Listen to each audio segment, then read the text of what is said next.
Welcome to the Rocky Mountain International Prophecy Conference. We've got kind of an unusual situation that we had to travel all the way from Missouri and Oklahoma to Colorado in order to sit down at across the table from one another. Indeed. And there are some remarkable things happening around the world right now. We are seeing reports coming out of Turkey with very little information, but it appears the military has seized control in Turkey. And this is an auspicious day on many continents. Things are looking up. You and I have talked about Brexit, and on this very day, we're talking national politics in the United States, and we're talking major shakeups in the Middle East, going back to Turkey. And apparently, Recep Tayyip Erdogan has fled the coup. Is looking out to save himself. Here's the thing, and you may know more about this than I do. ISIS and Erdogan had worked out a pretty good deal together. Well, it appears that there was a handshake agreement between the two, where the Islamic State was able to use a Turkish route to move oil that it was taking to the black market, and was selling from a Turkish port. Which was financing a lot of what the Islamic State was doing. And it wasn't until, as Americans, it's embarrassing to admit, but it wasn't until the Russians entered the Syrian civil war September last that somebody started bombing the oil convoys of the Islamic State to put a stop to it, even though we had been over there, the United States Air Force had been conducting raids, ostensibly, for over a year at that point. So it could be that the military in Turkey, which is more secular, less Islamist than Erdogan, who wanted to restore the caliphate, the Ottoman Empire. He had neo-Ottoman ambitions.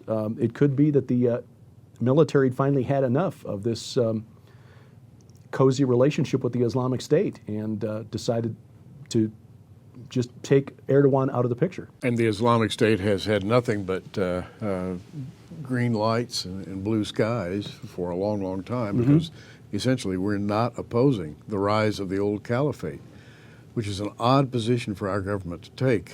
But I have to say, and particularly as a Bible teacher, our government has fled from its traditional moral underpinnings. The moorings that have held this society together, from the Joint Chiefs of Staff on down, you used to be able to say those are Christian gentlemen, and the Army, Navy, and Air Force chaplains were Christian gentlemen.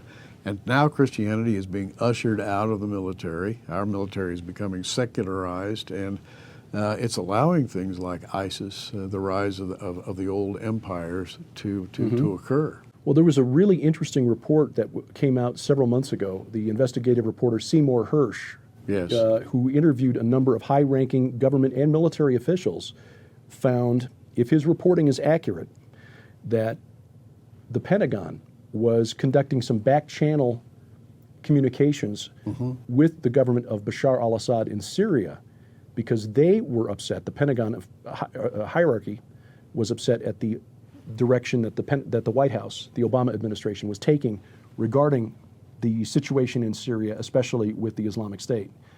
And they were feeding intel to the Syrian army, basically, through Germany, through Russia, in order to help the Syrian government keep the Islamic State under control. In other words, if Mr. Hersh's reporting is correct, and I have no way to verify that, but if his reporting is correct, what we've seen in the United States in 2016 was as close to the situation that appears to be developing in Turkey as you can get without actually having a 7 days in May scenario where the Pentagon actually takes over. Yeah, absolutely. So apparently some of our generals and admirals have the same sense of the situation that we have. And those of us who are watching from the outskirts have no idea what these men are thinking, plotting, planning, except that the situation in the Middle East is being left to chance instead of guided, instead of being nurtured along in a particular direction. And at the same time, we have distanced ourselves from Israel and the Netanyahu government. So what we're looking at here is what Bible prophecy talks about. I think we're seeing the setup for a Middle East war in which tensions are increasing daily, until something snaps. And up to the north, you have Vladimir Putin, who has done some interesting things lately.